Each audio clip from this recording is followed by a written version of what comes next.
moderator dan akan sebagai pembaca materi juga. Perkenalkan, saya Laura Claudia Sandi dan ada teman saya Siva Indonesia, saya Intan Fitria, saya Salmi Fauzia. Oke, untuk materi pertama akan dibacakan oleh saya sendiri.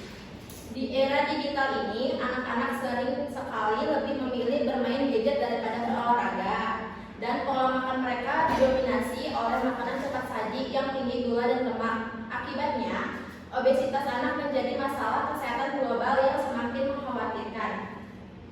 UNICEF tahun 2025 melaporkan bahwa sekitar 1 dari 5 anak dan remaja usia 5-19 tahun mengalami kelebihan berat badan dan 1 dari 10 diantaranya dikategorikan obesitas.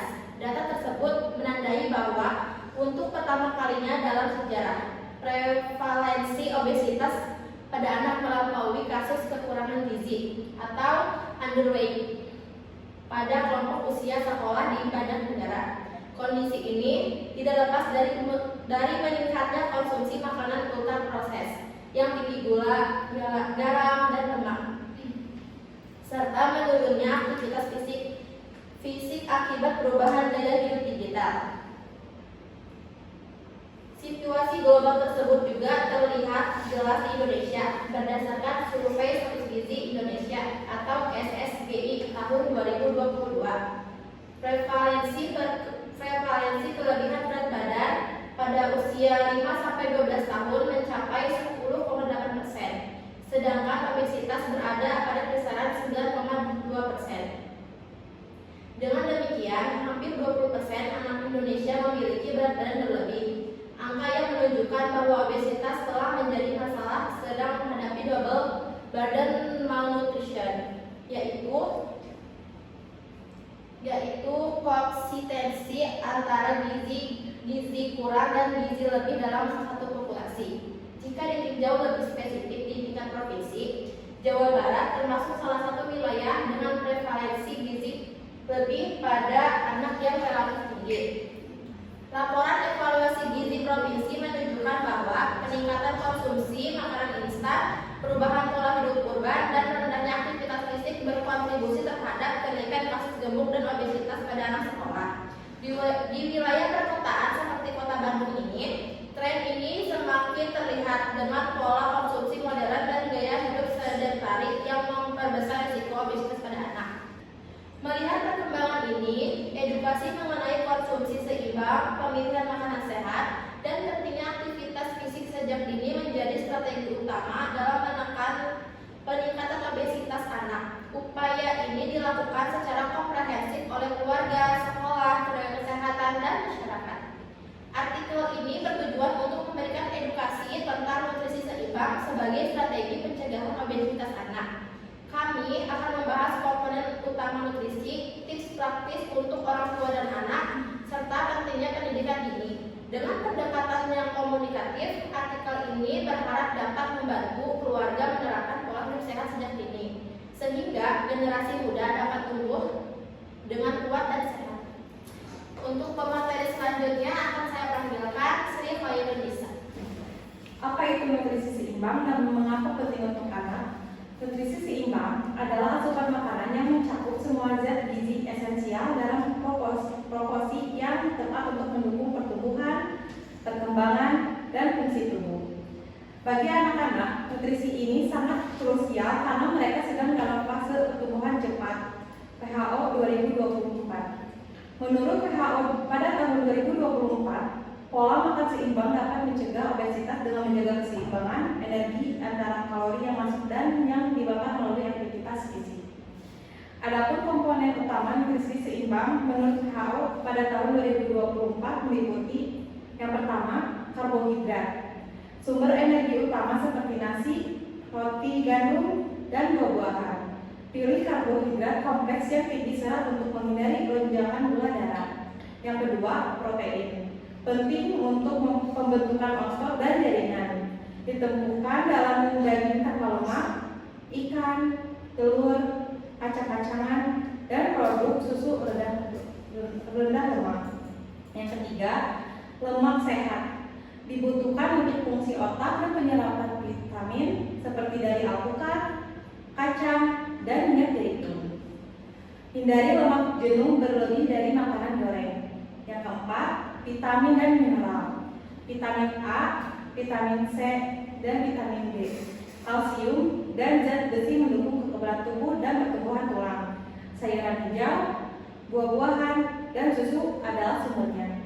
Yang kelima, air dan serat.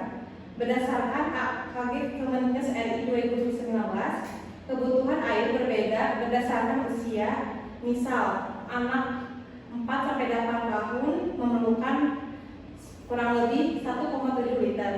Sementara remaja memerlukan lebih banyak tergantung aktivitas fisik. Tanpa nutrisi seimbang, anak beresiko mengalami defisiensi gizi atau kelebihan berat badan. Obesitas anak tidak hanya disebabkan oleh makanan berlebihan, tetapi juga oleh kurangnya aktivitas fisik dan lingkungan yang mendukung pola makan buruk seperti iklan makanan tidak sehat WHO 2024 WWN et al. 2022. Terima kasih. Untuk pemateri selanjutnya saya panggilkan Mr. Indrian. Sebelumnya, terima kasih kepada moderator yang telah mempersilakan saya untuk menyampaikan materi mengenai hubungan nutrisi seimbang dengan pencegahan obesitas anak. Nah, untuk mencegahnya, edukasi nutrisi seimbang harus dimulai sejak dini. Orang tua dapat menerapkan prinsip piramida makanan dari Kemenkes yang menganjurkan 50-60% karbohidrat, 15-20% protein, dan 20-30% lemak sehat per hari. Misalnya, sarapan dengan oatmeal dan buah, makan siang dengan sayur dan protein tanpa lemak, serta camilan seperti yogurt rendah gula. Lalu ada tabel angka kecukupan gizi atau AKG secara spesifik berdasarkan Peraturan Menteri Kesehatan Republik Indonesia PMK nomor 28 tahun 2019. Untuk kelompok usia 1-3 tahun membutuhkan energi sekitar 1.350, protein 20 gram, lemak 45 gram, karbohidrat 215 gram, serat 19 gram, dan air 1.150 ml. Untuk kelompok usia 4-6 tahun membutuhkan energi sekitar 1.400, protein 25 gram, lemak 50 gram, karbohidrat 220 gram, serat 20 gram, air 1.450 ml. Untuk kelompok usia 7-9 tahun membutuhkan energi sekitar 1.650, protein 40 gram, lemak 55 gram, karbohidrat 250 gram, serat 23 gram, dan air 1.650 ml. Untuk kelompok usia 10-12 tahun membutuhkan energi sekitar 2.000, protein 50 gram, lemak 65 gram, karbohidrat 300 gram, serat 28 gram, dan air 1.850 ml. Untuk kelompok usia 13-15 tahun membutuhkan energi sekitar 2.400, protein 70 gram, lemak 80 gram, karbohidrat 350 gram, serat 34 gram, dan air 2.100 ml.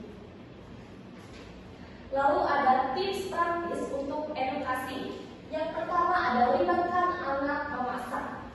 Ajak anak memilih bahan makanan di pasar atau supermarket. Ini mengajarkan mereka tentang pilihan sehat dan membuat makan lebih menyenangkan. Nomor 2 ada batasi makanan tidak sehat. Nah, kurangi akses ke camilan manis dan minuman bersoda. Ganti dengan air infus buah atau jus alami tanpa tambahan gula. Yang ketiga ada pantauan porsi makan. Nah, gunakan piring kecil untuk anak dan ajari mereka mengenali rasa lapar dengan lapar emosional.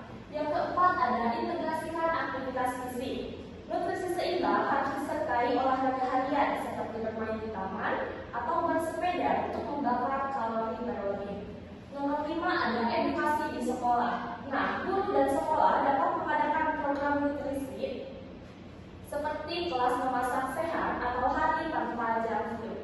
Nah, data dari WHO menunjukkan bahwa intervensi edukasi nutrisi dapat mengurangi insiden obesitas hingga 20% jika dilakukan secara konsisten. Nah, di Indonesia, program Posyandu dan Kemenkes telah berhasil menurunkan angka stunting dan obesitas melalui pemantauan berat badan anak dan edukasi gizi. Sekian dari saya kembalikan kepada moderator. Untuk pemateri selanjutnya saya panggilkan Salma Miftahul Fauzia. Terima kasih kepada moderator yang telah memberikan waktunya. Selanjutnya ada tantangan dan solusi dalam edukasi nutrisi. Salah satu tantangan utama adalah pengaruh media sosial dan iklan yang mempromosikan makanan tidak sehat. Anak-anak sering terpapar konten yang membuat mereka menginginkan cemilan instan. Selain itu, kesibukan orang tua membuat sulit untuk mempersiapkan makanan rumah. Solusinya adalah kolaborasi antara keluarga, sekolah, dan pemerintah. Orang tua bisa mulai dengan perubahan kecil seperti mengganti minuman manis dengan air. Sekolah dapat menyediakan kantin sehat, sementara pemerintah melalui Kemenkes mendorong kampanye nasional seperti Gerakan Masyarakat Hidup Sehat atau Gernas. Studi dari The Lab tahun 2002 menekankan bahwa edukasi nutrisi yang inklusif, termasuk untuk anak dengan kondisi khusus seperti alergi makanan, dapat meningkatkan kepatuhan dan hasil kesehatan jangka panjang. Kesimpulannya, nutrisi seimbang adalah fondasi pencegahan obesitas anak. Maka dari itu, pilihlah makanan sehat seperti memprioritaskan makanan bernutrisi, hindari makan olahan. Lalu kurangi cemilan tidak sehat seperti membatasi makanan yang mengandung gula, garam, dan lemak berlebih. Dan ajak anak bergerak aktif seperti mengajak olahraga rutin agar anak hidup sehat.